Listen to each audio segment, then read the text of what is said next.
afternoon, everyone, and welcome to another session of the National Youth Dialogue 2021. I'm Nandini Madhumali from United Nations Development Programme. Today's discussion will focus on how we can prevent as well as respond to many forms of violence faced by women, with special reference to young people. As we mark 1 year since the World Health Organization naming COVID-19 as a global pandemic, we cannot forget how this has also impacted adversely on the many forms of violence faced by women and young girls. Before I introduce today's speakers, I would like to remind you that you have the option of joining in any preferred language that is convenient to you by clicking on to the interpretation options in your Zoom tabs. Also, I would like to remind you that you can ask questions in any form, in any language that is convenient to you by using the Q&A given in the under the dialog box. ආයුබෝවන් ඔබ සියලුම දෙනාව සාදරයෙන් අපි පිළිගන්නවා ජාතික තරුණ සංවාදයට. අපි වැඩසටහන ආරම්භ කරන්න කලින් මතක් කරන්න කැමතියි මේ වැඩසටහනේ ඔබට පහසු භාෂාවකින් සම්බන්ධ වෙන්න හැකියාව තියෙනවා. ඒ වගේම ඔබට වඩා පහසු භාෂාවකින් ප්‍රශ්න අහන්නත් අවකාශය සලසලා දීලා තියෙනවා. And to begin today's discussion, I would like to introduce to you the panelists of the day. Joining with us today is Ms. Bimali Amarasekara, the gender specialist of UNDP, who has worked on many issues and many programs related to gender over many past years with the UN system. Also with us is Ms. Pava Deshapriya, director at Grassrooted, who is also engaged in many forms of support services as well as sharing of knowledge, particularly on cyber harassment, ways of preventing. And also we have with us Ms. Chandatilaka Liyanarachi, the Deputy Coordinator of Women's Development Center, who is also working with many victims and providing services to victims of violence. To begin the discussion, I would like to ask this question from Bimali. Bimali, what do you think? What do you think are some of the issues that are faced by young people, particularly young women in today's society, with special reference to maybe the pandemic situation that we are all in? We are marking 1 year of being locked inside our homes, and this has moreover aggravated the violence that are faced, particularly by women and girls. With your experiences in the field of work and the types of incidents that you have encountered, what do you identify as the main issues that are faced by young women and girls? Over to you, Bimali. Thank you, Nandini. And good afternoon to everyone and to the youth dialogue that is taking place today.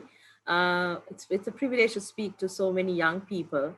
And one of the key things I would like to highlight is young people, just like other people in our society, have many pressures. But young people have even more pressures because like a pressure of employment, studying, having to deal with careers, what type of work would entail in your future life, maybe life partners, issues of love, marriage. All these are issues that many young people would have facing issues on, and would look to guidance from their peers, from their parents, from maybe grandparents, and in some situations we get very good advice, and sometimes we too learn to understand and we link with peers. But in some situations, unfortunately, due to the patriarchal culture we live in and the power structures, many young people face different types of challenges. And one of the main issues today, and it's the title of today's work that we do, as well as the work that most of us are engaged in, is addressing gender-based violence. Sexual and gender-based violence can be mental, it can be physical, sexual, emotional, cultural, or economic. So it has many spheres and takes many forms. and it can be a denying of the right to work. It can be denying of your salary. It can be also going to very gross types of abuse, such as rape, gang rape. Then child abuse could happen throughout your lifetime, incest, sexual harassment in buses. Most people who access buses, we have undergone harassment. And I think most women are the victims. So which is important to highlight here, Naduni, that women and girls are predominantly the victims, over 95% according to police records. And also you would hear from our colleagues who are here with the CSO partners that are here. It is, and why women? Because in our society, there is a tendency, and this is justified by the CARE research, which tells us that men feel they have entitlement to harass women or to commit violence, which is part of our culturally an attitudinal change. This is not only for Sri Lanka, but it's also true for other countries. But in certain, because our society is a very class-based, caste-based society, we have these situations in a much bigger way. And it's become a health problem. It's become a cultural issue. And definitely it's a violation of women's rights. And a right to a violence-free life is a right to everyone.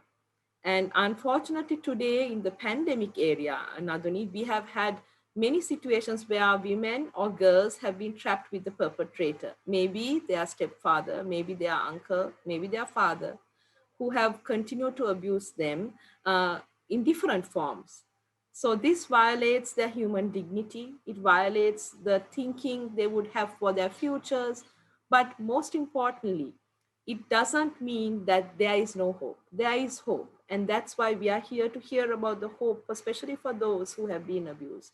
And to others, know what to say and what to do so that you will prevent and not fall into certain areas where you would be in situations that you would face violence. So prevention is very important, and that's an area that we would promote, prevention of an understanding of what to do if you are harassed in the bus or in the home or in the workplace or in the school. You cannot keep silent, and you need to know when, if others are also facing harassment, how to intervene. So those are some points from me as we begin this discussion. Over to you, Nadini. Thank you very much, Bimali. That was indeed a great start for the discussion. As now Bimali explained, there are many forms of violence faced by women and young girls. Paba, my next question is for you. As a service provider who works with youth and who engage in victims of certain violences that Bimali just mentioned, how do you see this? How do you see, and what do you think are the root causes of young people being this vulnerable? You can also, by the way, speak in any preferred language, Paba. Yeah, I said I speak in Sinhala. මම හිතනවා සිංහල කතා කරන තේරෙන අය හුඟක් අහගෙන ඉන්නවා ඇති කියලා. දැන් අපි බැලුවොතින් විමාලි හුඟක් හොඳ ප්‍රවේශයක් දුන්නා ඇයි මේ වාගේ හිංසන වෙන්නේ කියලා. ඇත්තටම එයා කියපු කතාවට මමත් සම්පූර්ණයෙන් එකඟයි. ඒක තමයි මේල් එන්ටයිටල්මන්ට් එක. එහෙම නැත්නම් පිරිමි කොහොමද බලපුලුවන්කාරකමක් අපේ සමාජයේ ඇති වෙලා තියෙන්නේ සහ අනිත් එක තමයි දණ්ඩ මුක්තිය. ඒ කියන්නේ හිංසන කරන අයට දඬුවම් නොලබා ඉන්න පුළුවන් තත්ත්වයක් රටේ හැදිලා තියෙනවා. මොකද අපි හිංසනය දිහා බැලුවොත් අපේ ඉහළම තැන ඉඳලා පල්ලෙහාම තැන වෙනකන් හිංසනය තියෙනවා. ඉතින් අපි තරුණ ප්‍රජාව දිහා බලපුවාම විශේෂයෙන්ම පේන්නේ අපේ තරුණ ප්‍රජාවත් ඉගෙන ගන්නේ සමාජයේ තියෙන දේවල් වලින්. දරුවන් ඉගෙන ගන්නේ සමාජයේ තියෙන දේවල් වලින්.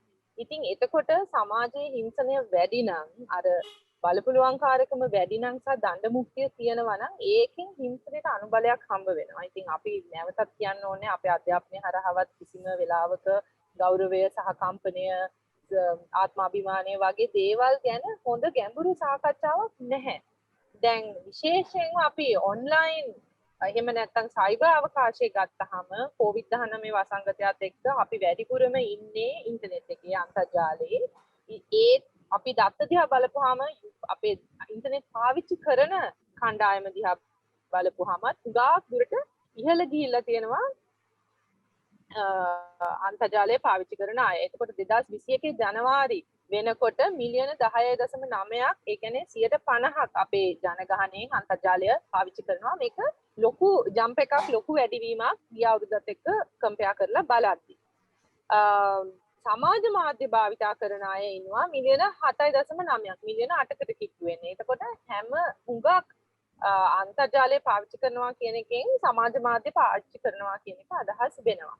එතකොට අපි හිංසනය පැත්තෙන් බැලුවොත් එහෙම මේ සමාජ මාධ්‍ය ආශ්‍රිතව සහ අපේ ඔන්ලයින් ජීවිතය ආශ්‍රිතව වෙන හිංසන දිහා බලපුවාම අපිට පේනෙන මූලික කාරණයක් තමයි හිංසනය මේක අපේ සමාජයේ බිමට්ටමේ බිමින් සිද්ධ වෙන හිංසනයක්.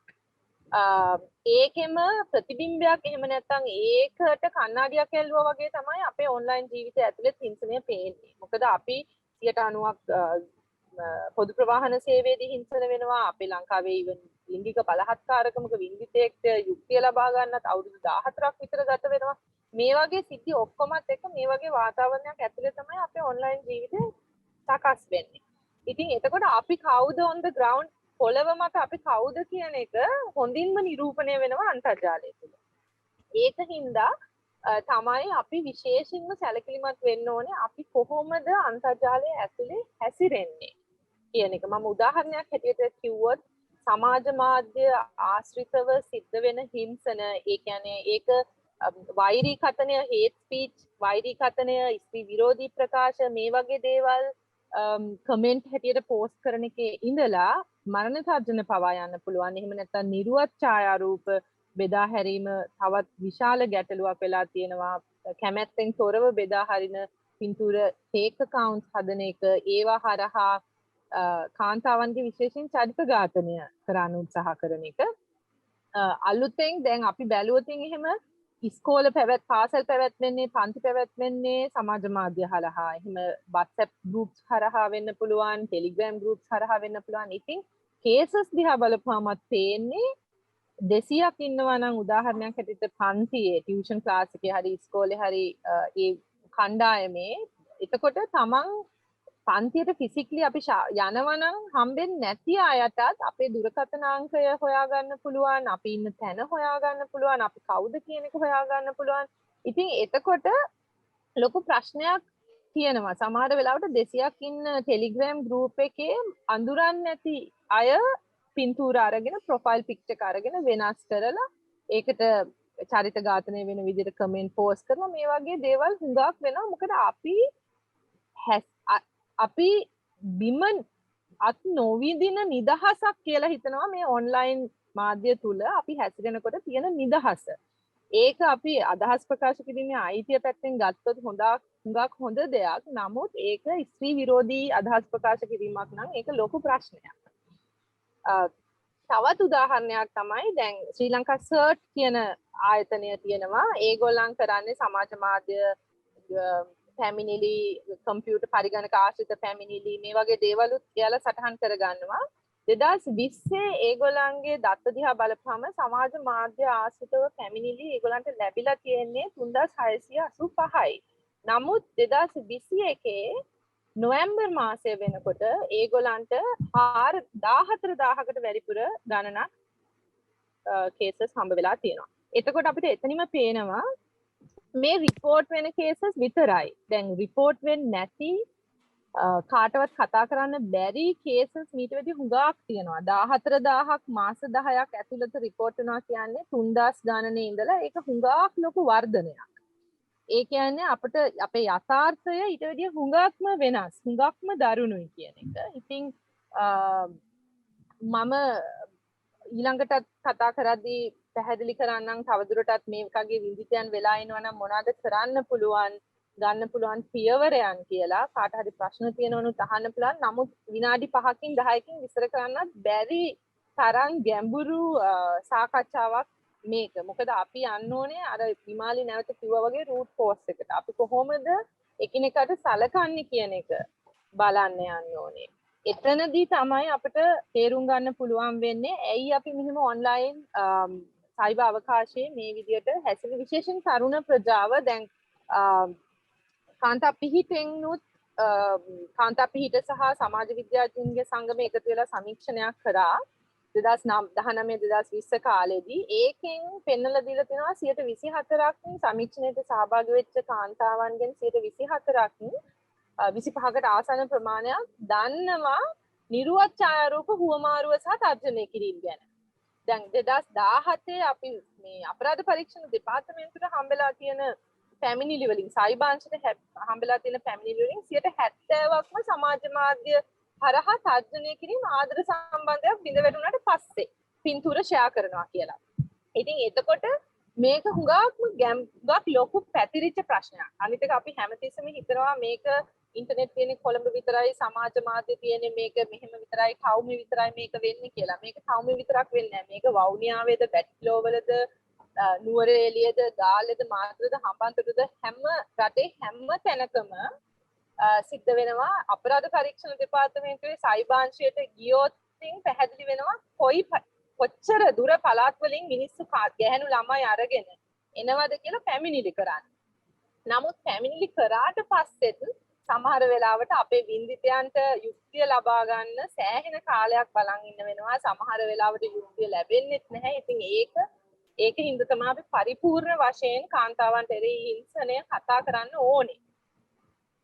ඒක තමයි මට මූලිකව කියන්න තියෙන්නේ. ඉතින් මම ඊළඟ නැවත කතා කරනකොට ඉතුරු විස්තර කියන්න. ප්‍රශ්න තියෙනවා නම් අන්තිමට අහන්න පුළුවන්.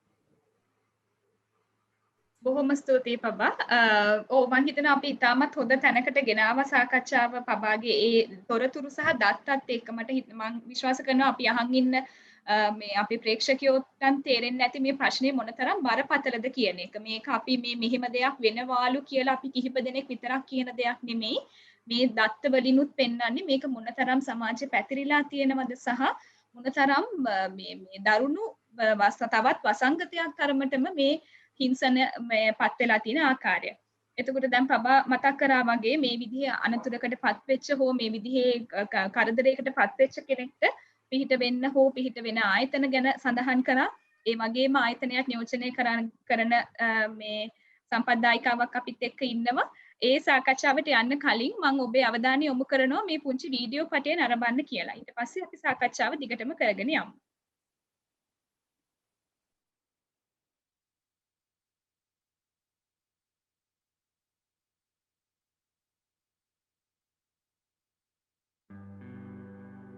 මගේ නම කසුනි. ගම මහනුවර. මං අවුරුදු 16ක ගෑනු ළමයෙක්. මං හිතුවේ නෑ මාත් ආදරයක පැටලෙවි කියලා. ඒත් එයා මගේ විශ්වාසය බින්දා. මගේ වැරද්ද. මගේ ජීවිතයේ තිබුණේ පවුල, පාසල, යහළුවන් හා පිරිමි ළමයි විතරයි. ඒ අතරින් පිරිමි ළමයි ගැන මට ලොකු උනන්දුවක් ඇති වුණා. එයාව මං දැක්කේ බස් හෝල්ට් එකේදී. මං පන්ති ගිහින් හවස ආපහු ගෙදර යනවා. එයා වැඩ ඇරිලා ගෙදර යනවා. එයා වැඩ කරේ නගරේ සාප්පුවක. එයා මට වඩා අවුරුදු කීපයකින් වැඩි මහල්. එයාගේ පරිණතකමට වීලු කරන්න hina වෙන්න තිබුණු හැකියාවට මගේ හිත බැඳුණා. අපි සාමාන්‍ය යාළුවන්ට වඩා ශාරීරිකව සමීප මං බය වුණා. ඒත් එයා කිව්වේ ඒක ආදර සම්බන්ධයක සාමාන්‍ය තත්වයක් බව. එයා දිගටම බල කළා. මං අදිමදි කරනකොට කේන්ති ගත්තා. මං සම්බන්ධය නැවැත්විය යුතු තිබුණේ ඒ අවස්ථාවේදී. ඒත් මං එයාට ආදරය කළා. එක දවසක් අපි බස් හෝල්ට් එකේ කතා කර ඉඳිද්දි එයා ආයෙමත් ඒ මාතෘකාව ඇදලා ගත්තා. ඊට පස්සේ මට කැත වචනෙන් දැම්මා. මං ඒ වගේ කුණුහරුප කවදාවත් අහලා තිබුණේ නෑ. මං අඩන්න පටන් ගත්තා. එයා මට කම්මුල් පාරක් ගැහුවා. දෙනෝ 1000ක් ඉන්න ටවුම මැද්දේ. ඒ ඔක්කොම මගේ වැරදි. එයා මගේ අතින් ඇදගෙන ළඟ තියෙන ත්‍රිවිල් නැවතුමකට ගියා. මාව කොහෙද එක්කගෙන යන්නේ කියලා මං දිගටම ඇහුවා. ඒත් එයා නිහඬවම මාව ඇදගෙන ගියා. මං කෑ ගහන්න පවා බය වුණා. එයා මාව අරගෙන ලාභ හෝටලයකට ගියා. මං එයාට බැගෑපත් වුණා.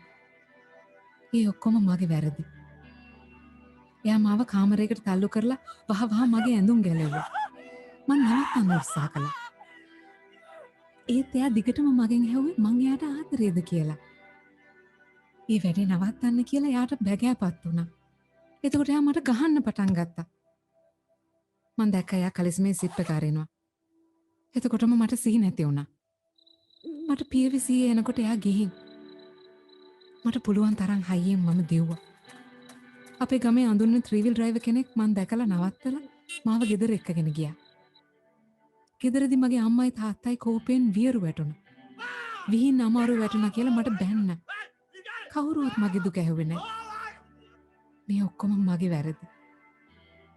පවුලට අගෞරව කරපු නිසා මට ගෙදරින් යන්නට කිව්වේ ආපහු කවදාවත් එන්න එපා කියලා. කාන්තා සංවර්ධන මධ්‍යස්ථානය විසින් මහනුවර පවත්වාගෙන යන කාන්තා රැකවරණ ස්ථානය පිළිබඳව මට දැනගන්නට ලැබුණා. ඔවුන් මා රැක බලා ගන්නට පොරොන්දු වුණා. මේ කිසිවක් මගේ වැරදි නොවන බව ඔවුන් මට කියා දුන්නා. වැඩි දවසක් යන්නට කලින් මං ගැබ්ගෙන බව දැනගත්තා. මාත් සමග තවත් ගැබිනි ගැහැණු ළමයින් 15 දෙනෙක් හිටියා. දෛනික කටයුතු වලට එකිනෙකාට උදව් කර අලුත් කුසලතා ඉගෙන ගනිමින් අපි කාලය ගත කළා. ශ්‍රී ලංකාවේ COVID-19 තත්ත්වය සහ ඇඳිරි නීතිය නිසා අපිට දුෂ්කර තත්ත්වයකට මුහුණ දෙන්නට සිදු වුණා. රැකවරණ නිවාසයේ ආදායම් හා අරමුදල් අඩු වුණා. වියලි ආහාර පවා හොයාගන්නට දුෂ්කර වුණා. අලුත උපන් බිලිඳුන්ගේ මවුරුන් 18 දෙනෙක් අප සමග හිටියා. අපි 62 දෙනෙක් සිටින නිසා බබාලට දෙන පිටිකිරි, සනීප ආරක්ෂක තුවා ඇතුළු වෙනත් අත්‍යවශ්‍ය ද්‍රව්‍ය හිඟ වුණා. මගේ මිතුරියට ප්‍රසූත වේදනා ඇති වුණේ ඇඳිරි නීති අතර වාරයේදී. පාලිකාවන් ඇය ගිලන් රියෙන් වහා රෝහලට ඇතුල් කළා. එක පාලිකාවක්ද එයත් එක්ක ගියා. ඇඳිරි නීති බලපත්‍රයක් තිබ්බේ නැති නිසා ඇයට ආපහු රැකවරණ මධ්‍යස්ථානයට එන්නට ක්‍රමයක් තිබුණේ නැහැ. සතිපතා තම නෑයන් බලන්නට පැමිණෙන පවුල්වලට ඇඳිරි නීතිය නිසා රැකවරණ නිවාසයට එන්නට බැරි වුණා. ඒ නිසා දැන් අපට තිබුණේ දුරකථන සම්බන්ධ විතරයි. ඒ අපට ලොකු රුකුලක් වුණා. අපි ඉතා චාම් විදියට සිංහල අවුරුද්දත් සැමරුවා. පහන් කෝඩුත් හැදුවා. මේක දුෂ්කර කාලයක්. අපි වැනි ගැහැණු ළමයින් වෙනුවෙන් රැකවරණ නිවාසය පවත්වාගෙන යන්නට අපිට සහාය අවශ්‍යයි. මං වැනි අස්සරණ බියපත් ගැහැණු ළමයින් සමාජයේ තවත් ඉන්නවා ඇති. මට ඔවුන්ට එක පණිවිඩයක් දෙන්නට තිබෙනවා නම් ඒ තමයි අපිට මෙහෙම වුණේ අපේ වරදකින් නෙමෙයි කියන එක. ඔබටත් අවශ්‍ය උදව් පහසුවෙන් ලබා ගන්නට පුළුවන්. ඒ සඳහා ජාතික කාන්තා දුරකථන සේවාව වන 1938 හරහා අමතන්න.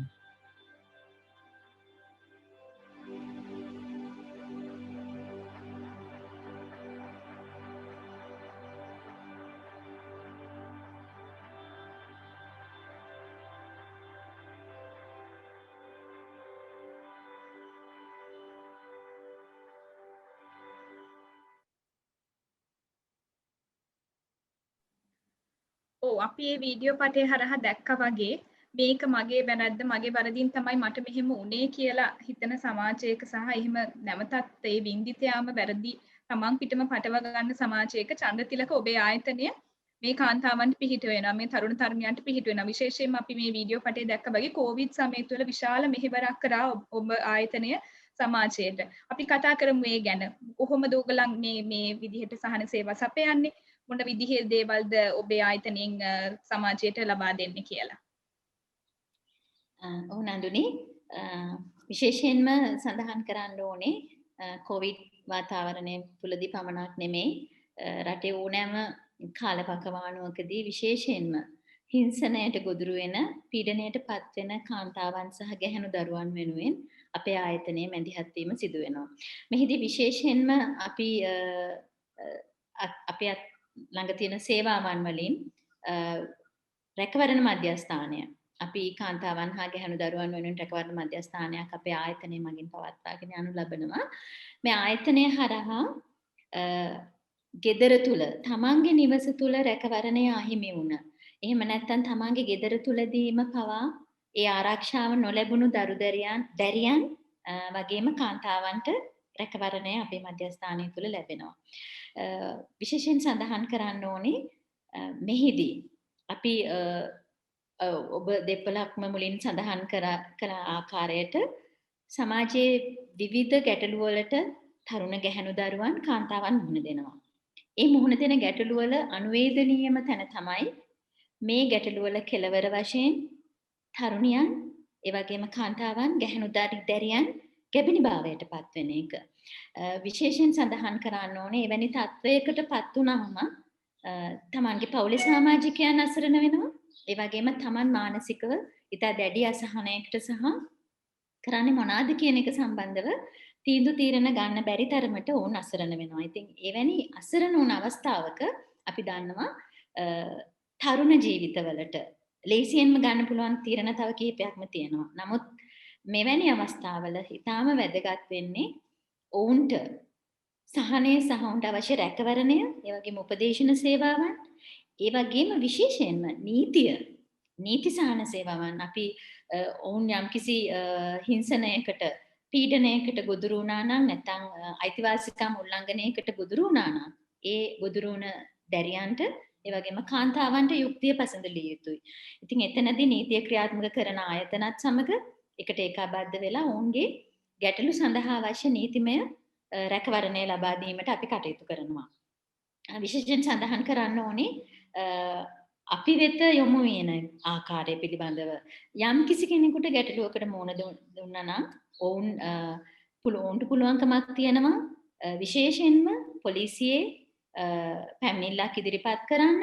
ඒ පැමිණිල්ල හරහා ඒ වගේම ප්‍රාදේශීය ලේකම් කාර්යාලවල වනිතා සංවර්ධන නිලධාරීන් ඒ වගේම ළමා ආරක්ෂක නිලධාරීන් මේ වගේ නිලධාරීන් බොහොම පිරිසක් සේවය කරනවා.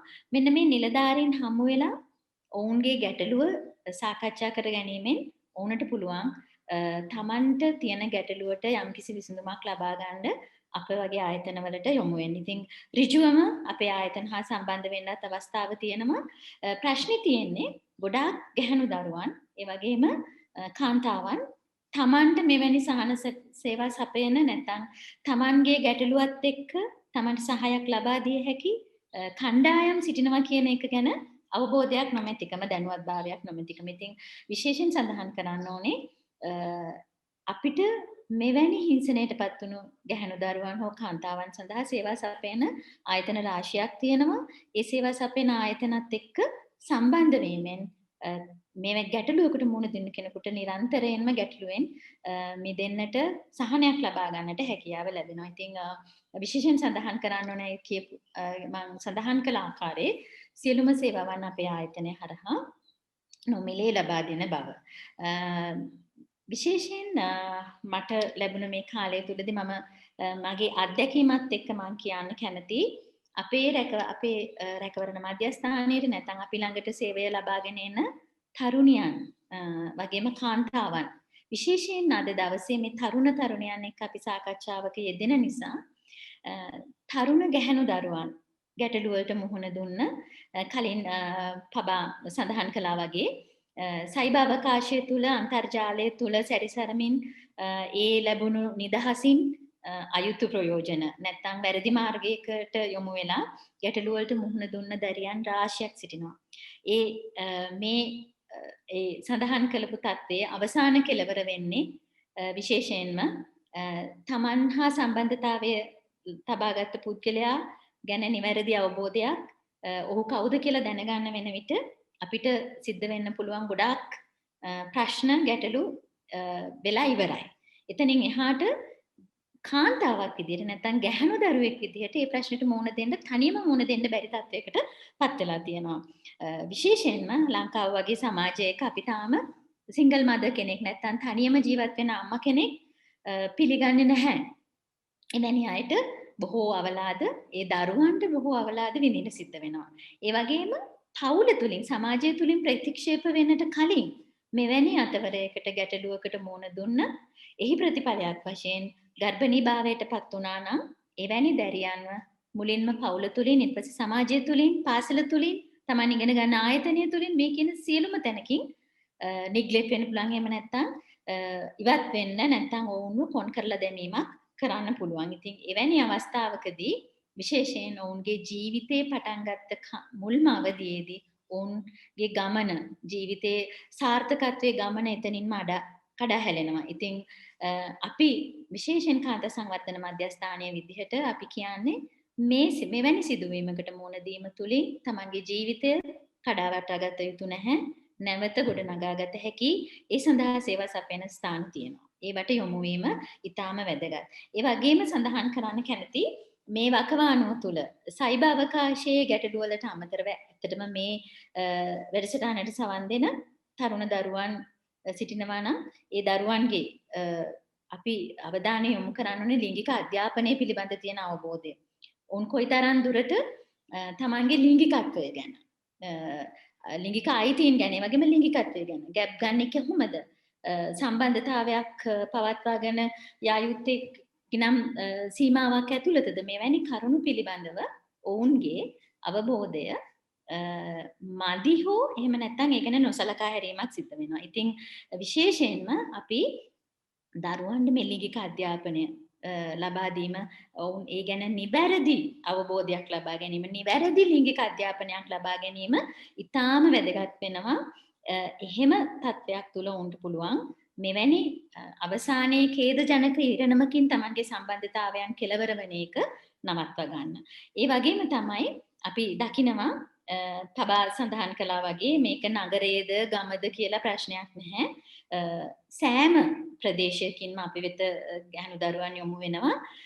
ප්‍රශ්නයේ ස්වභාවය බැලුවාම ගොඩාක් වෙලාවට අපි දකිනවා දෙමව්පියන්ගේ අවධානයෙන් ගිලිහුණු දරුවන් මෙවැනි දැරියන් විශේෂයෙන් දැරියන් දෙමව්පියන්ගේ අවධානයෙන් ගිලිහුණු දැරියන්ට මෙවැනි ගැටලු සඳහා මුහුණ දෙන්න තියෙන අවස්ථා වැඩි වෙලා තියෙනවා. එතනදී විශේෂයෙන් සඳහන් කරන්න ඕනේ මව්වරුන් රැකියාවන් සඳහා විදේශගත වෙලා සිටින අවස්ථාවල්, ඒ වගේම වෙන්නුණු පවුල්, බිඳුණු පවුල්, අම්මයි තාත්තයි වෙන වශයෙන් ජීවත් වෙන පවුල් වල දැරියන් මෙවැනි ගැටලු වලට මුහුණ දෙන එකේ ප්‍රවණතාවය වැඩි වෙමින් පවතිනවා. මොකද ඔවුන් Tamanගේ දෙමව්පියන්ගෙන්, අම්මගෙන්, තාත්තගෙන් නොලැබෙන රැකවරණය සොයාගෙන වෙනත් රැකවරණයක් බලාපොරොත්තු වෙනවා. ඉතින් ඒ රැකවරණය අපේ ජීවිතයට නිවැරදිම රැකවරණයද කියන තීරණය ගන්න ඔබ තාමත් තරුණ දුවෙක් නම් තාමත් ඒ සඳහා ප්‍රමාණවත් තරම් දැනුමක් ඔබට නැහැ. ඒ නිසා විශේෂයෙන්ම පුද්ගලයන් හඳුනා ගැනීම අපේ රැකවරණය නැත්නම් අපි කාත් එක්කද සම්බන්ධතාවයන් ගොඩනගා ගන්න කියන එක ගැන දැඩි අවධානයක් සහ අවබෝධයකින් යුතුව කටයුතු කළ යුතු වෙනවා අපේ තරුණියන්. ඒ වගේම තමයි අපි බැලුවොත් එහෙම මේ කොවිඩ් වසංගත කාලය තුලදී කොවිඩ් වසංගතයත් එක්ක ඒ ලොක්ඩවුන් එක ඊට පස්සේ රැකියා විරහිතභාවයක් ඇති වුණා රටේ.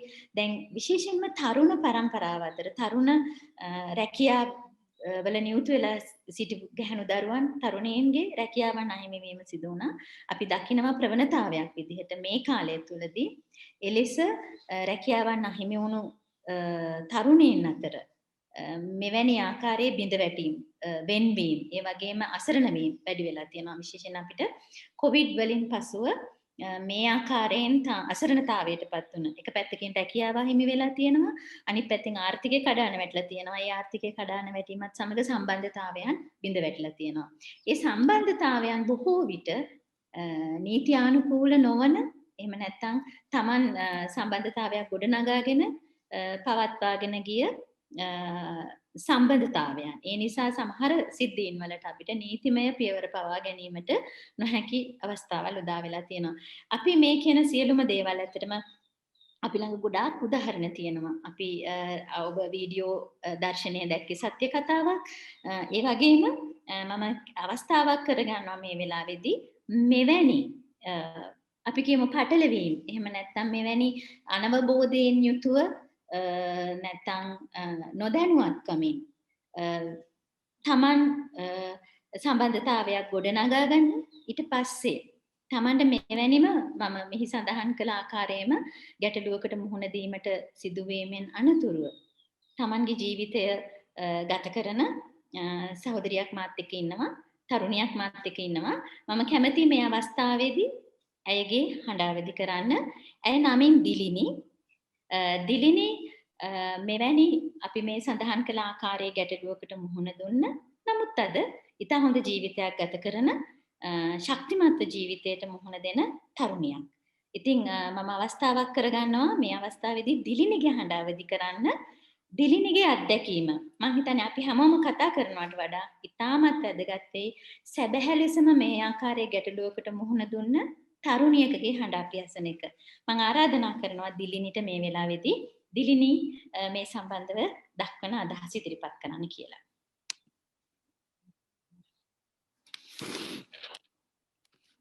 ආයුබෝවන් ගොඩක් ස්තුතියි මේ අවස්ථාව ලබා දුන්නට.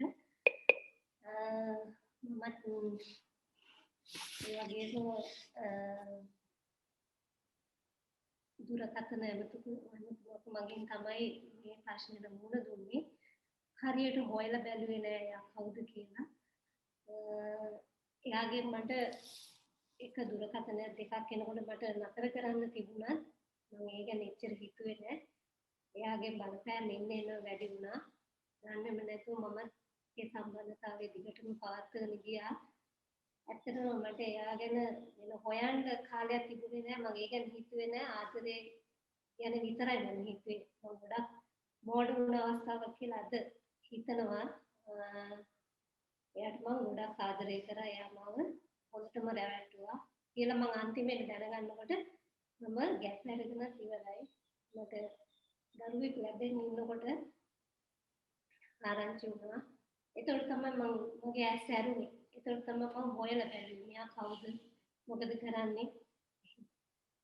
බලනකොට මෙයා විවාහක කෙනෙක්. මම ඒ වෙනකොට ගොඩක් දුර රැවටිලා ඉවරයි.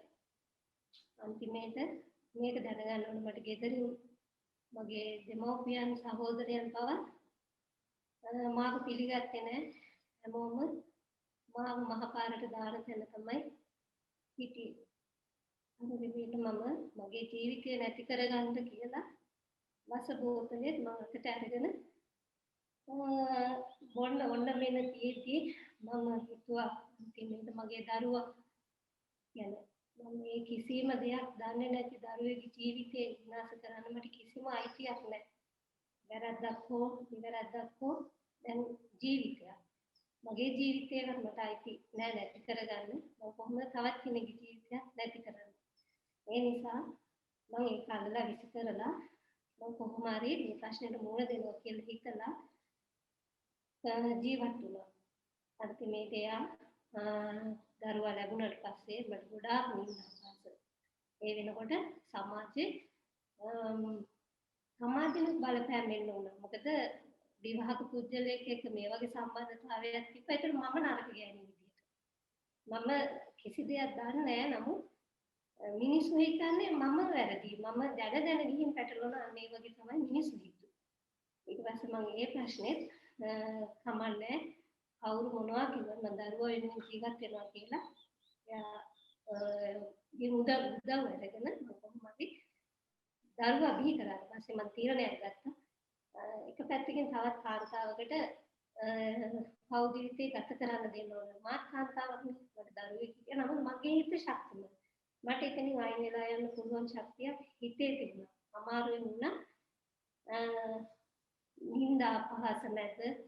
කොහොම හරි ජීවත් වෙලා අපේ පුනරුත්ථාපන නිලධාරිනිය ඒත් අපේ WDC වෙන සේවාව එතනින් මගේ ජීවිතේ ගලවගත් විදිය මම දැන් කියන්නම්. පුනරුත්ථාපන නිලධාරිනියක් මාර්ගයෙන් තමයි මම අපෝ ආයතනයට WDC ආයතන සම්බන්ධ වුනේ.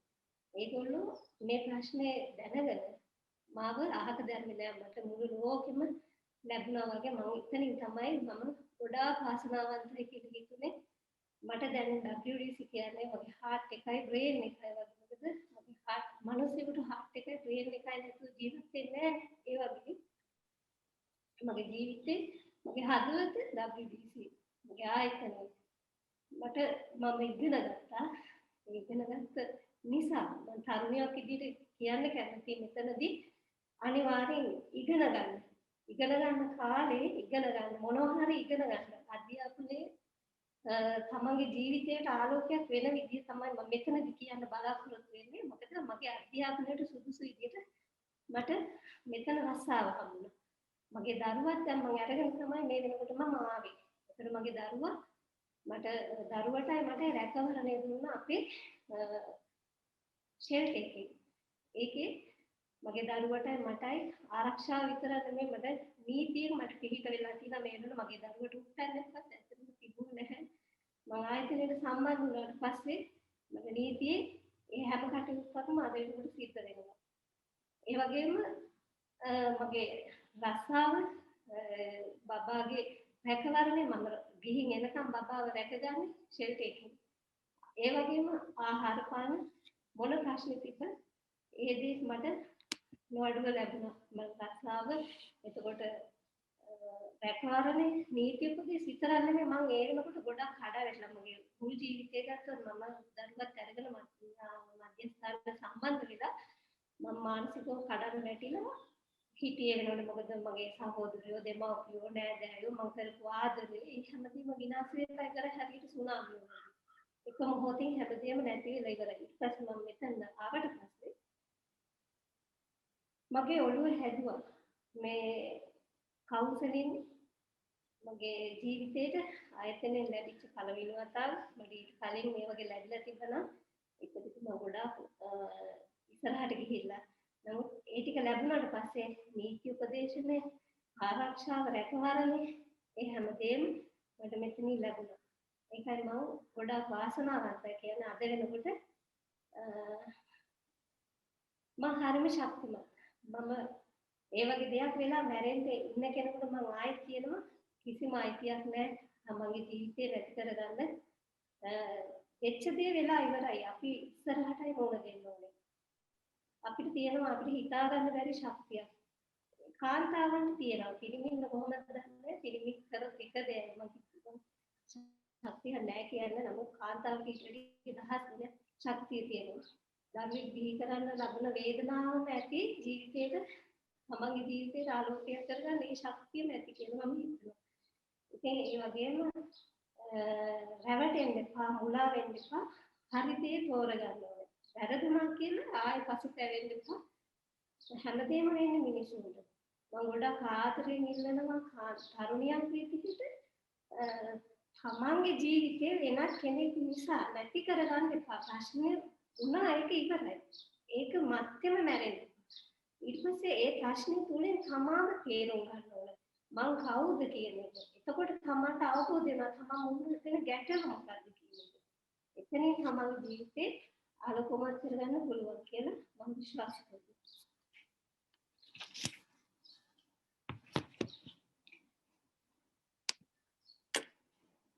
නඳුනි මං හිතන්නේ ඔබ සවන් දුන්නා මේ සැබෑ හඬක් අපේ සමාජයේ ජීවත් වෙන තවත් එක තරුණියකගේ සැබෑ කතන්දරයක් ඇගේ සැබෑ හඬ ඉතින් ඔබට බාරයි වැඩසටහන. බොහොමත්ම ස්තුතියි චන්ද්‍රතිලකා සහ දිලිනි ඔබ දෙදෙනාටම අපි මේ මොහොතේ මතක් කරන්න කැමති දිලිනි යන නම ඇත්තටම අපි අයව මේ මොහොතේ හඳුන්වන්න පාවිච්චි කරන අනුවර්ත නාමයක් විනා එයාගේ සැබෑ අනන්‍යතාවය නෙමෙයි කියන එකත් විශේෂයෙන්ම අපි ස්තුතිවන්ත වෙනවා චන්ද්‍රතිලකා ඔබටත් ඇව මේ මොහොතේ සම්බන්ධ කරලා දුන්නට අපිත් සමග.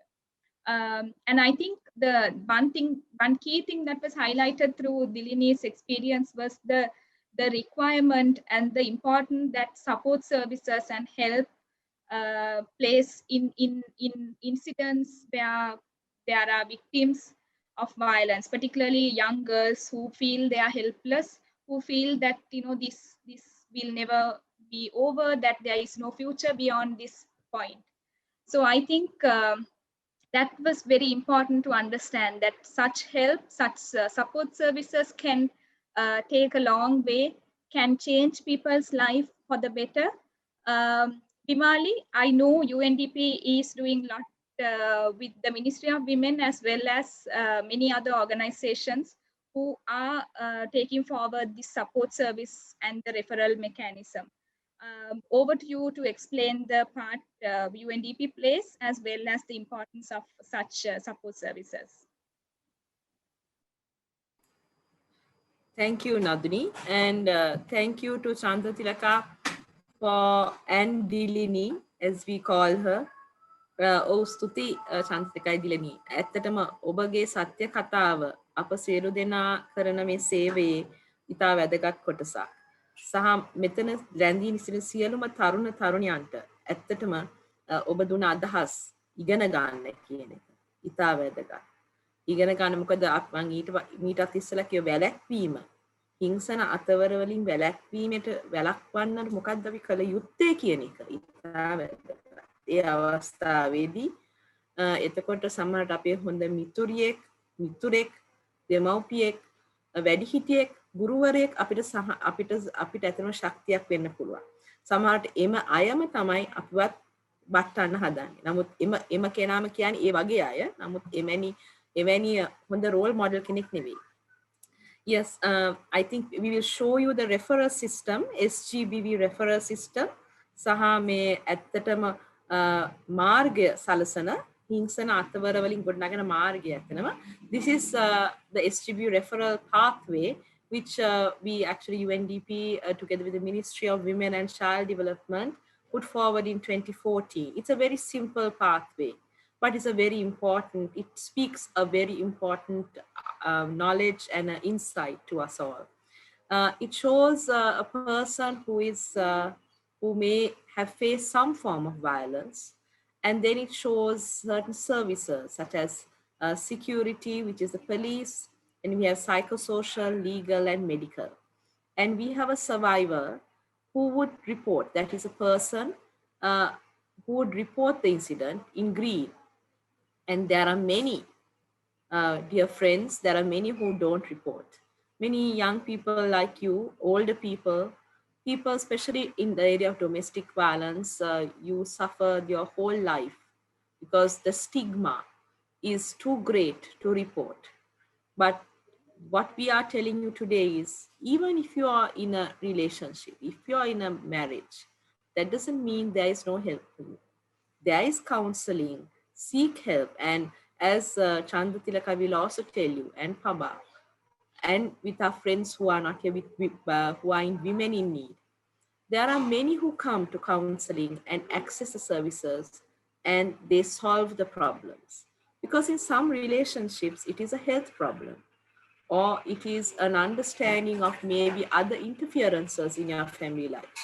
So there are many other reasons, or actually thinking that violence is correct and the best option. It is not. Violence is never the correct option for life. So when we look at this pathway, we know that actually only about 10% would come forward, like Dilini, and sometimes finally there was someone to help Dilini. But in some situations, there is no one to help. So that's why we as friends, if our life, if we have a healthy relationship and we are able to help someone else, channel them to support, it's very important, because we will be preventing sometimes a very fatal accident or even death.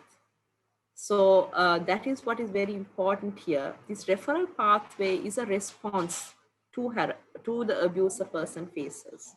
But it's also a way of preventing. If you do know where to go and also what to do, and see a civil society organizations such as WDC, Grassroots Trust, Women in Need, are organizations that actually have prevention programs. They have cyber awareness programs. They have programs on the legal aspects. What is the law? What does the law say? How many, what is it right or is it wrong? But we never have any areas where violence is right. There's no justification for violence. Whatever a person may say or do, that doesn't mean you can abuse them, you can hit them, or you can commit a criminal offense such as murder or things like that. That is not a accepted form of response. So it's important. There are so many service providers in the state. The state has divisional officers, counselors, women development officers, then there are CSOs. They give free legal advice. So access their pathways, go to them, speak to them, and ensure that your life, you have taken away the problem that is happening in your life, which is some form of violence. And in most cases, we can take it away, but we do understand in some situations it cannot.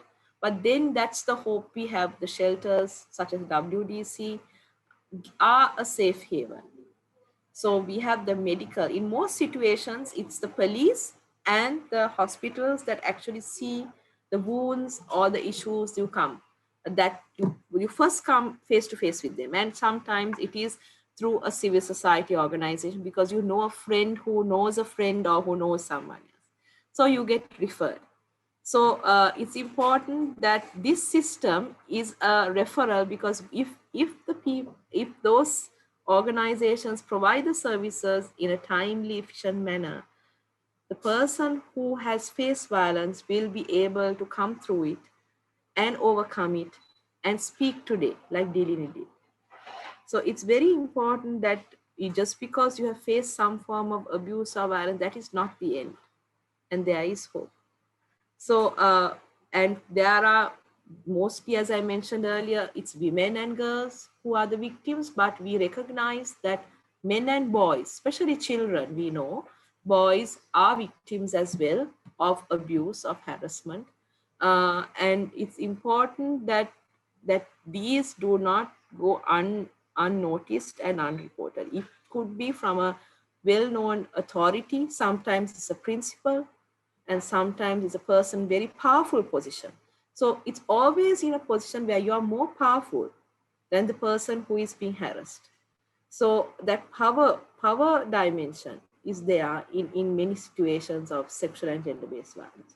මම සිංහලෙන් කිව්වොත් මම හිතන්නේ සිංහල පාත්වේ එකක් තියෙනවා. ඒක පොඩ්ඩක් දාන්න පුළුවන් ඊළඟ ස්ලයිඩ් එකේ තියෙන සිංහලෙන් මේ ඇත්තටම ජාලය ස්ත්‍රී පුරුෂ සමාජ භාවය මත පදනම් වූ හිංසනයට ඇත්තටම මේ ජාලය තුලින් අපිට සේවාවන් ලබා ගන්න පුළුවන්. හිංසනයක් අතවරයක් මුහුණ පාන කෙනෙක් නම් එය ඇත්තටම මේ පොලිසියට සහ ඉස්පිරිතාලයට මුලින්ම යන්න මුලින්ම මෙවැනි දේවල් දකින්න. සමහරට සමාජ කියන්නේ සිවිල් සමාජ ආයතනවලට මෙවැනි දේවල් රිපෝට් වෙනවා මුලින්ම. නැත්තම් ඇත්තටම වනිතා සංවර්ධන නිලධාරී හරහා. මෙවැනි වෙනත් ආකාර තිබෙනවා. නමුත් බොහෝ විට අපි නමුත් පොලිසියට අපි බොහෝ විට යන්නේ අපිට අන්තිම මට්ටමේ. කියන්නේ ඇත්තටම අපිට දරා ගන්න බැරි තත්ත්වයකට ආවම තමයි පොලිසියට යන්නේ. ඉතින් බොහෝ විට අපි සමහර ලැජ්ජයි ගෘහස්ත හිංසන වගේ දෙයට අපිට මේව කියන්න. මොකද මේක අපේ ගෙදර ප්‍රශ්නයක්. බොහෝ විට ඒක සලකන්නේ මේක පෞද්ගලික ප්‍රශ්නයක්. මේක ඇත්තට තමාගේ එකක්. මේක සමාජයේ ප්‍රශ්නයක් නෙවෙයි. නමුත් ඇත්තටම හිංසන අතවරට කාටවත් ඇත්තට මේක ඉඩ දෙන්න බෑ. මේක සමාජයේ ප්‍රශ්නයක්. මේක ජීවිත ඇත්තටම හිංසනයෙන් තොර ජීවිතයක් අපි හැමෝටම අවශ්‍යයි. ඉතින් මේ ජාලය බැලුවොත් ඇත්තටම පේන මානව සමාජීය සේවාවන් දෙන ආයතන, නීතිය ආධාර දෙන ආයතන, මේවා ඇත්තටම නොමිලේ ලබා ගන්න පුළුවන්. වෛද්‍ය තියෙන ඉස්පිරිතාලවල අපිට වෛද්‍යවල මිතුරු පියස කියන ආයතනය තියෙනවා. ඒකට යන්න පුළුවන්. සිවිල් සමාජයේ ග්‍රාස් රූට් ට්‍රස්ට්, WDC යන ආයතන, දැන් අද මෙහි කතා කරන කාන්තා පිහිට යන ආයතන වලට යන්න පුළුවන්.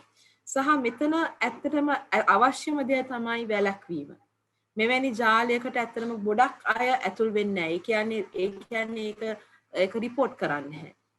බොහෝ හිංසනය සමග ජීවත් වෙන අය අන්තිම මොහොත වෙනකන් ඉඳලා තමයි ඇත්තටම මෙවැනි සේවාවක් ලබා ගන්න.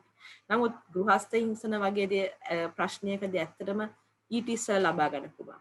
මොකක් හරි සම්බන්ධතාවයක යෙදී සිටිනවා නම් ඔබ එතන හිංසනයක් තියෙනවා නම් ඒකට ඇත්තටම මුල් තැන දෙන්න එපා.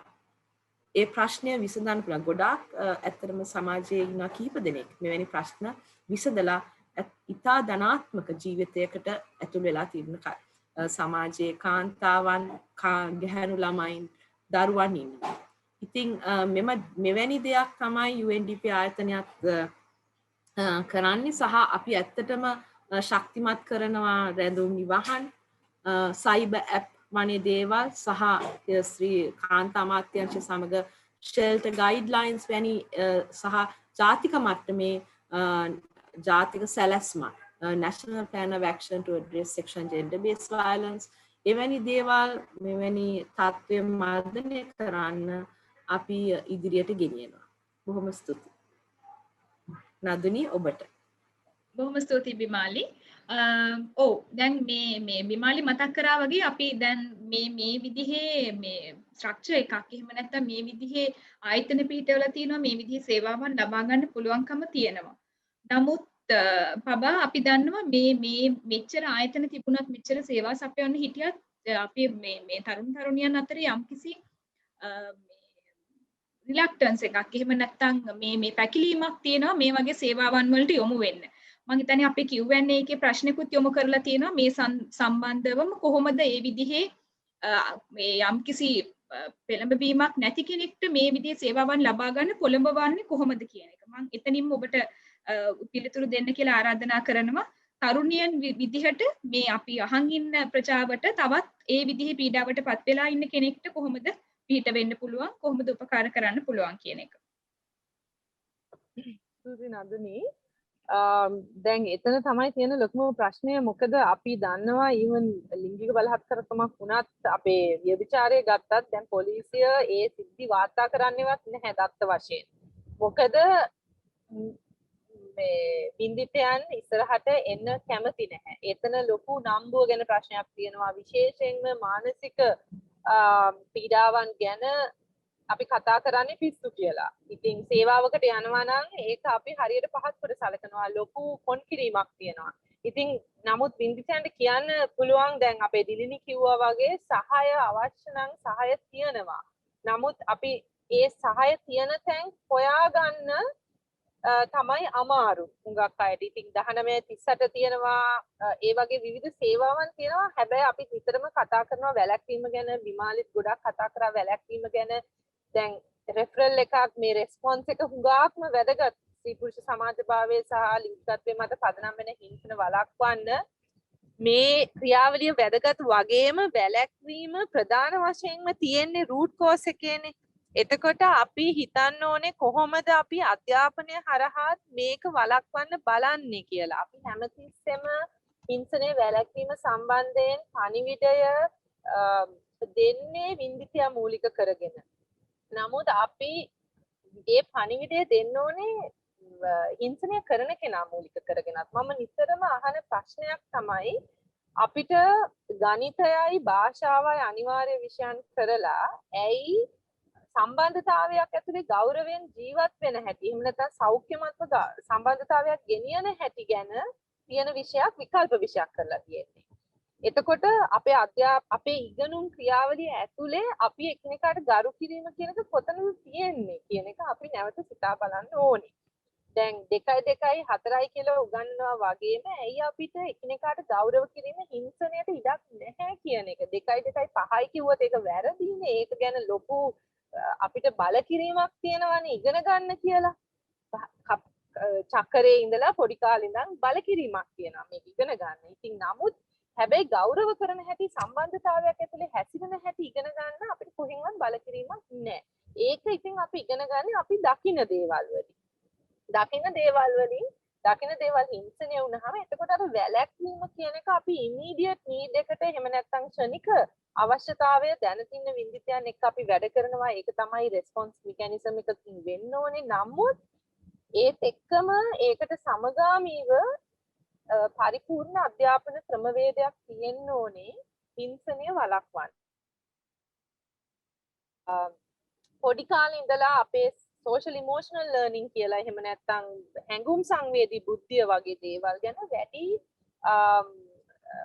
වැඩි ප්‍රමුඛතාවයක් අපි ලබා දෙන්නේ නැහැ අපේ අධ්‍යාපන ක්‍රමය ඇතුලේ. කොහොමද අපි ශිෂ්‍යත්ව පාස් වෙන්නේ? කොහොමද අපි O level පාස් වෙන්නේ? කොහොමද අපි A level පාස් වෙන්නේ? කොහොමද අපි ජොබ් එකක් ගන්නෙ?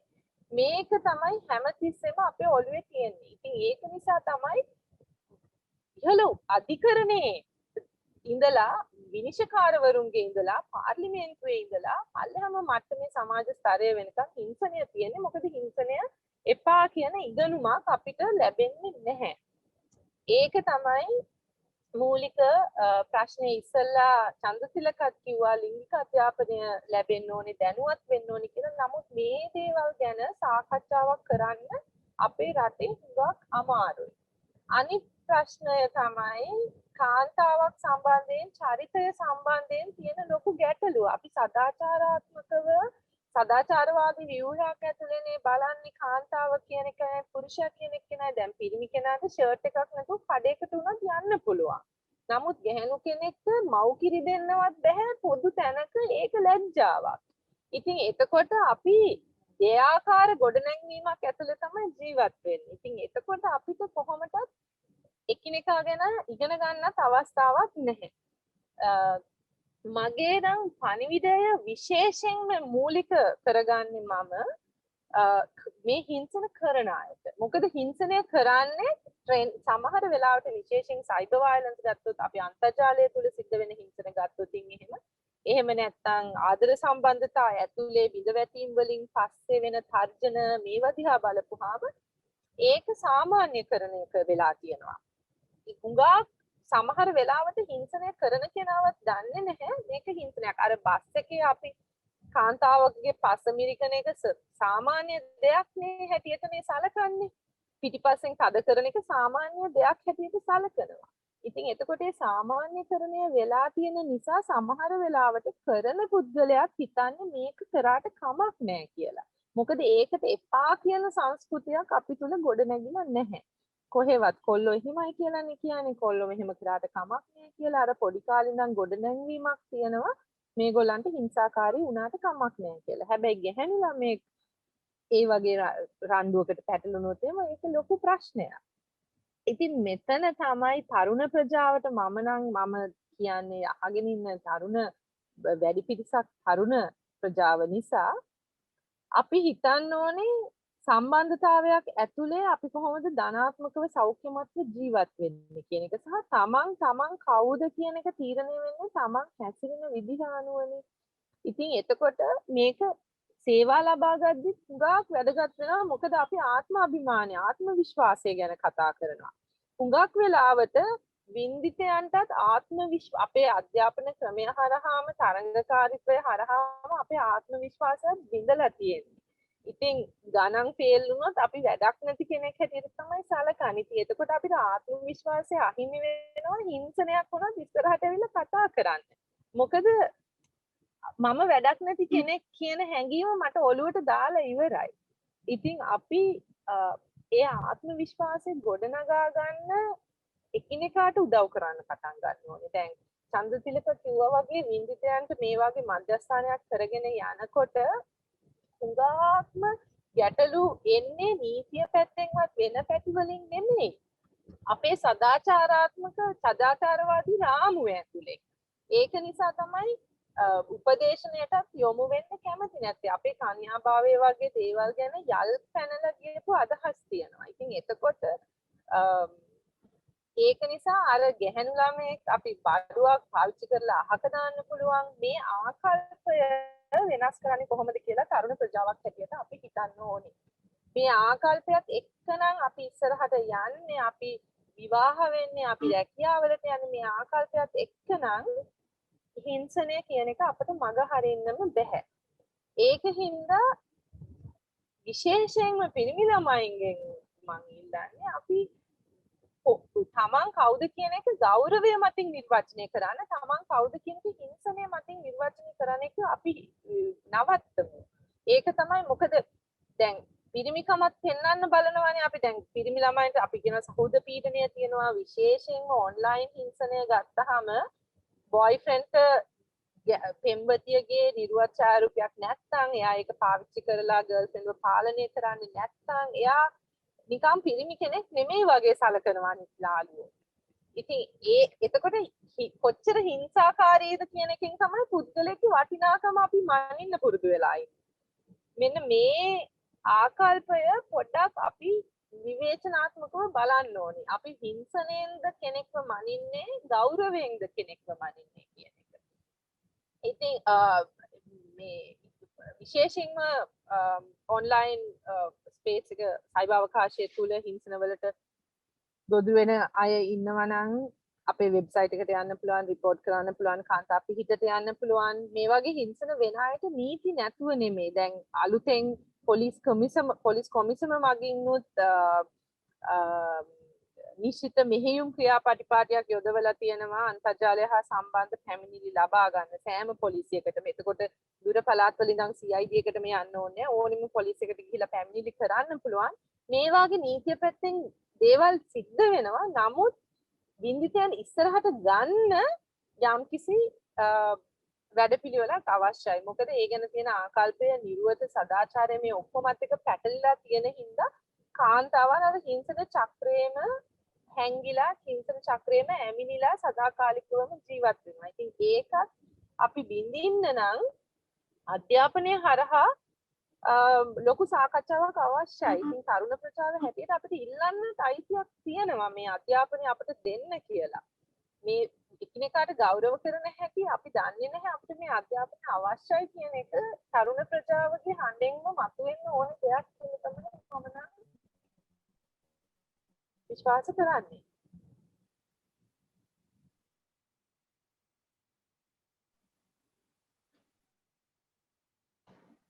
බොහොම ස්තුතියි මේ පබා මං හිතන්නේ අපි හුඟක් දේවල් කියුණා මේ අපි කරන්න ඕනේ මොකක්ද සහ මං හිතනවා අර ප්‍රශ්නේ අහපු කෙනාටත් යම් තාක් දුරකට පිළිතුරක් හම්බෙන්න ඇති කියලා. ඊළඟට අපි චන්දතිලකට යොමු වෙන්න කලින් මම පුංචි මතක් කිරීමක් කරනවා අපි අහගෙන ඉන්න ප්‍රේක්ෂක තරුණ තරුණියන්ට යම්කිසි ගැටලුවක් තියෙනවා නම් යොමු කරන්න මේ මොහොතේ ඉඳලා අපේ Q&A එකට අපි මේ සම්පදායිකයන් වෙත ඔබේ ප්‍රශ්නේ යොමු කරන්නම්. චන්දතිලක මට හිතෙනවා අර පබා අපි නවත්තපු තැනින්ම මේ ඔයාගේ උත්තරේ දෙන්න මම ආරාධනා කරන්න කැමතියි. මෙහෙම අපි මේ තරුණ තරුණියන් මේ අධ්‍යාපනයේ වෙනුවෙන් ඉල්ලීමක් කරන මකමානුවක මේ තරම් ගැටලුවක ජීවත් වෙන අවස්ථාවක සේවාදායකයෙක් සහ ගැහැණියක් මවක් විදිහට ඔබට මේ තරුණ තරුණියන්ට දෙන්න තියෙන පණිවිඩය මොකක්ද? අපි අවසාන වශයෙන් චන්දතිලක මං හිතන්නේ අපිට ඇහෙන්නේ නැහැ ඔයාව. හරි. මම හිතන්නේ අපි විශේෂයෙන්ම සඳහන් කරන්න ඕනේ අපේ තරුණ පුතාලට පොරක් වෙන්න එපා කියන එක. මොකද සමහර වෙලාවට පොරක් කියන අපේ භාෂාවේ තරුණ දරුවන් අතර තියෙන භාෂාවේ තියෙනවා පොරක් වෙන්න නම් ගැණු ළමයි කීප දෙනෙක් ආශ්‍රය කරලා තියෙන්න ඕනේ, කීප දෙනෙක් අමාරුවේ දාලා තියෙන්න ඕනේ. නැත්තම් මේ වගේ වැරදි දේවල් වලට යොමු වෙලා ඒක චණ්ඩියෙක් වෙන්න මම හිතන්නේ මේක කරන්න හදන ඕනම අවස්ථාවක මේ දරුවෝ දැනගන්න ඕනේ අම්මා කෙනෙක් ඉන්නවා, ඒ වගේම නංගි කෙනෙක් ඉන්නවා, සහෝදරියක් ඉන්නවා. ඒ වගේම කවදා හරි දවසක ඔබට ඔබේම දියණියක් මේ ලෝකෙට දායාද වෙනවා. මේ අපි අද වපුරන දේ ඉදිරි අනාගතයේදී ඉදිරි පරම්පරාවලදී ඔබේ දියණියට, ඔබේ නැගණියට මුණ දෙන්න සිද්ධ වෙයි. ඉතින් ඒ නිසා අපි විශේෂයෙන්ම මේ ගැහැණු දරුවන්ව අපහසුතාවයට ලක් කරන, ඒ විදිහට අපහාසයට ලක් කරන, ඒ වගේම අමාරුවේ දාන්න සැලසුම් සහගතව කටයුතු කරන තරුණ පුතාලට විශේෂයෙන්ම දරුවන්ට, තරුණයින්ට පොරක් වෙන්න අර පබා කිව්වා වගේ ගෞරවය දීලා තමන්ගේ අම්මට, තමන්ගේ නැගණියට, අනාගතයේදී තමන්ගේ දියණියට ගෞරව කරනවා හා සමානව මේ සමාජයේ ඉන්න සියලුම ගැහැණු දරුවන්ට, කාන්තාවන්ට ගෞරව කරන්න. එතකොට තමයි ඇත්තටම නියම පොරක් වෙන්න පුළුවන් වෙන්නේ කියන පණිවිඩය දෙන්න කැමතියි. ඒ වගේම බිමාලි රෙෆරල් මෙකැනිසම් එක ගැන කතා කරා. ඔබට යම්කිසි සේවාවක් සඳහා ආයතන පිළිබඳ අපේ දුරකථන අංක ඒවා සම්බන්ධව අවබෝධයක් නැතිනම් ඊටාම පහසුයි අර රෙෆරල් මෙකැනිසම් එකේ මුලින්ම සඳහන් කරපු හැම රෝහලකම මිතුරු පියස. ඔබ මිතුරු පියසට ගියා නම් මිතුරු පියසෙන් ඔබ යොමු කිරීම කරાવી ඒ අදාළ සේවාවන් තියෙන ස්ථානවලට. ඒ වගේම විශේෂයෙන් මම මෙහිදී තරුණ දියණියන්ට සහ ඔබ මේකට සවන් දෙන ඔබ යම්කිසි තවත් මෙවැනි අපහසුතාවයන් වලට ලක් වෙලා ඉන්න ඔබේම යෙහෙලියකට උදව් කරනවා නම්, උපදේශයක් ලබා දෙනවා නම් මේ පණිවිඩය රැගෙන යන්න විශේෂයෙන් පැමිණිල්ලක් කරනකොට ඔබ යා යුතු වෙන්නේ සෑම පොලිසියකම පොලිස් ළමා හා කාන්තා කාර්යාංශය වෙනම ඩෙස්ක් එකක් තියෙනවා. සුළු පැමිණිලි අංශයට ගිහිල්ලා ඔබේ පැමිණිල්ල ඉදිරිපත් කරන්න එපා. ඔබ යා යුත්තේ පොලිසියේ තියෙන පොලිස් ළමා හා කාන්තා කාර්යාංශය ඩෙස්ක් එකක් වෙනම තියෙනවා. එතන ඉන්නේ කාන්තා නිලධාරිනියන්. ඔබට බිය විය යුතු නැහැ. ඔබේ පැමිණිල්ල, ඔබේ ගැටලුව එම කාන්තා නිලධාරිනියන්ට ඉදිරිපත් කරන්න පුළුවන්. අනිත් කාරණාව තමයි ඒ කාන්තා අංශයට පැමිණිල්ලක් ඉදිරිපත් කිරීමෙන් ඊටාම පහසුවෙන් නීතිමය ක්‍රියාමාර්ග ගන්න පුළුවන් සුළු පැමිණිලි අංශයට යනවට වඩා. ඒ නිසා ඔබ පොලිසියකට යනවා නම් මතක තබා ගන්න ඔබ යා යුත්තේ ඔබ උපදේශයක් ලබා දෙනවා නම් ඔබේ යෙහෙලියකට උපදේශය ලබා දෙන්න යන්න ඒ අවශ්‍ය ස්ථානවලට. ඒ වගේම තමයි විශේෂයෙන්ම සඳහන් කරන්න ඕනේ ඔබ සාක්ෂි රැගෙන යා යුතුයි. විශේෂයෙන්ම රේප් එකක්, හිංසනයක්, දූෂණයක් සිද්ධ වුණා නම් ඔබ උපදේශයක් ලබා දෙන්න ඔබේ මිතුරියන්ට එහෙම පැමිණිල්ලක් කරනවා නම් ඔබ සාක්ෂි සහිතව යා යුතුයි. ඒ නිසා එවිඩන්ස් අරගෙන යන්න. යම්කිසි අතවරයක් සිද්ධ වුණා නම් ඒ ඇඳුම ඒ ස්ථානයේ තිබුණදී ඔබ මුණ දුන්න ස්ථානයේදී ඒ සිදුවීම සිදු වුණු ස්ථානයේදී සිද්ධ වුණ සියලුම දේවල් වල එවිඩන්ස් ඔබ රැගෙන යා යුතුයි. නැත්නම් සාක්ෂි රැගෙන යා යුතුයි. ඒ වගේම අපි කතා කරා සයිබර් අවකාශයේ තියෙන ගැටලු සම්බන්ධයෙන්. තරුණයන් වශයෙන් අපි ෆෝන් එකක් අපේ ජංගම දුරකථනය අපේ අතේ තියෙනවා. එහෙමනම් මේ ජංගම දුරකථනය පාවිච්චි කරන්න සාක්ෂි විදිහට මේක වීඩියෝ කරගන්න. තවත් කෙනෙකුට හිංසනයක් සිදු වෙන විශේෂයෙන්ම බස් රථවල ඒ වගේම වෙනත් පොදු ස්ථානවල ගැහැණු දරුවන් සහ කාන්තාවන් හිංසනයට ලක් කරනවා. අපි අතේ ෆෝන් එකක් තියෙනවා. අපිට පුළුවන් මෙවැනි සිදුවීම් වීඩියෝ කරගන්න.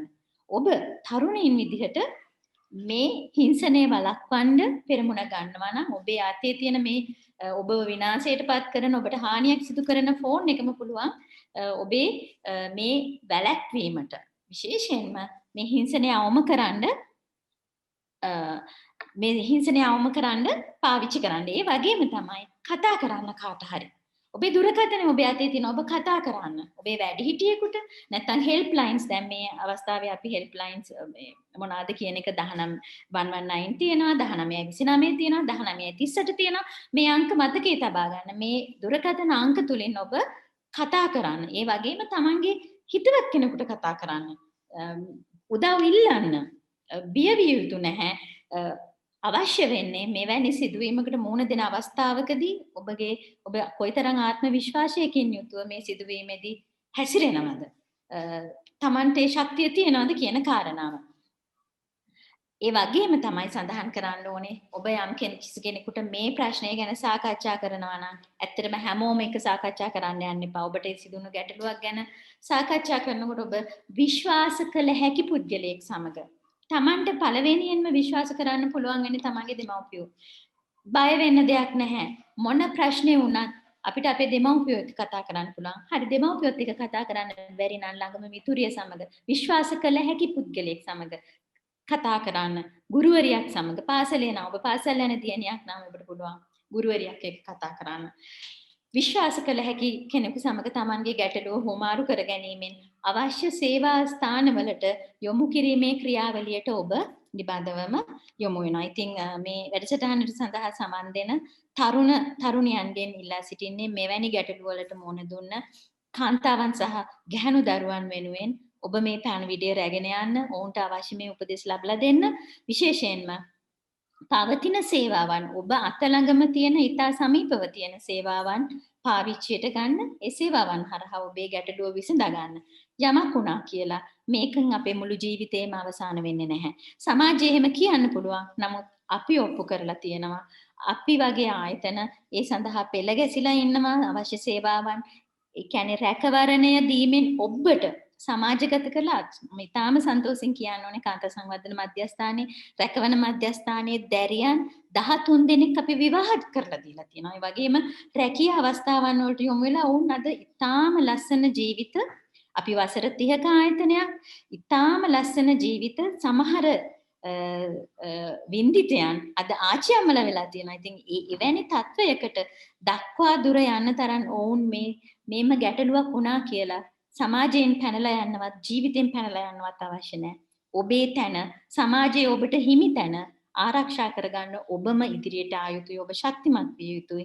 ඒ සඳහා සහාය සපයන්න විශාල පිරිසක් ඉන්නවා.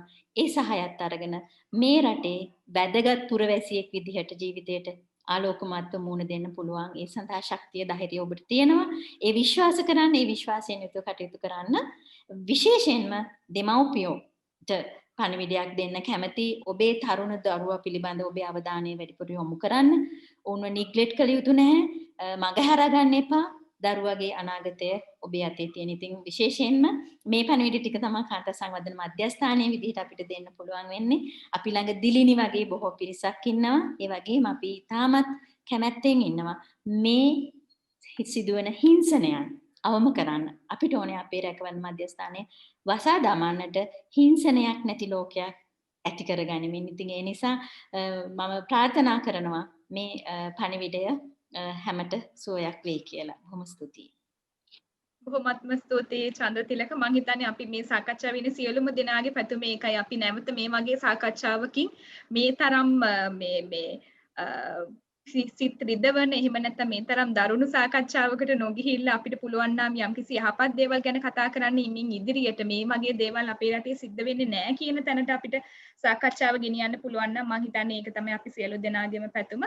ඒත් එක්කම මම මතක් කරනවා අපිට මේ වෙලාවේ තිරේ දකින්න පුළුවන් අපේ ප්‍රේක්ෂකයන්ට අපි චන්තිලක සහ අපේ අනිකුත් සම්ප්‍රදායකින් මතක් කරා වගේ මේ තිරේ දිස්වන දුරකථන අංක හරහා ඔබට පුළුවන් මොවුන්ගෙන් සේවාවන් ලබා ගන්න නීතිමය සේවාවන් උපදේශන සේවාවන් වගේම රැකවරණ මධ්‍යස්ථානත් මේ ඇතැම් ආයතන වලින් ක්‍රියාත්මක වෙනවා. මේ ඕනෑම දුරකථන අංකයක් කරහා ඔබට ඒ සේවාවන් ලබා ගන්න පුළුවන්. ඒත් සමගම මම හිතනවා අපිට ප්‍රශ්න මුකුත් යොමු වෙලා නැති නිසා අපේ ප්‍රේක්ෂකයන්ගෙන් අපි අදට වැඩසටහන මේන් නිමා කරන්න මම නැවත වරක් ස්තුතිවන්ත වෙනවා විමාලි චන්ද්‍රතිලක සහ පබාට. ඒ වගේම දිලිනිටත් අපිත් එක්ක අද මේ වැඩසටහනට සම්බන්ධ වුණාට මම හිතනවා අපේ ප්‍රේක්ෂකයන් යම් කිසි දෙයක් දැනගන්න ඇති. ඒ වගේම අපි සියලු දෙනා අර මතක් කරපු පණිවිඩය රැගෙන යන්න ඔබත් සමග තව කෙනෙක් දැනුවත් කරන්න, තව කෙනෙක් පීඩාවට පත් වෙලා ඉන්නවා නම් මේ මොහොතේ ඒ කෙනා වෙයින් ගලව ගන්න ඔබට වචනකින් හෝ උදව් කරන්න පුළුවන්. මේ සේවාවන් ගැන සඳහන් කරන්න මේ පණිවිඩය අනිත් තරුණ තරුණියන් අතරෙත් බෙදා ගන්න. Thank you all for listening to the National Youth Dialogue session on countering and preventing violence faced by women. I thank Vimali, Paba and Chandratilaka, and special thanks to Dilini for joining with us today. And I hope you will take the message forward in conveying to other youth and your peers amongst you who may be undergoing violence at that point or who are in the vulnerable category, that you are not alone and there's always help. And you are not the first one. Unfortunately, you might not be the last one, but there's always help and there's always somebody that you can reach out to. Thank you very much. And I wish all of you a very pleasant evening.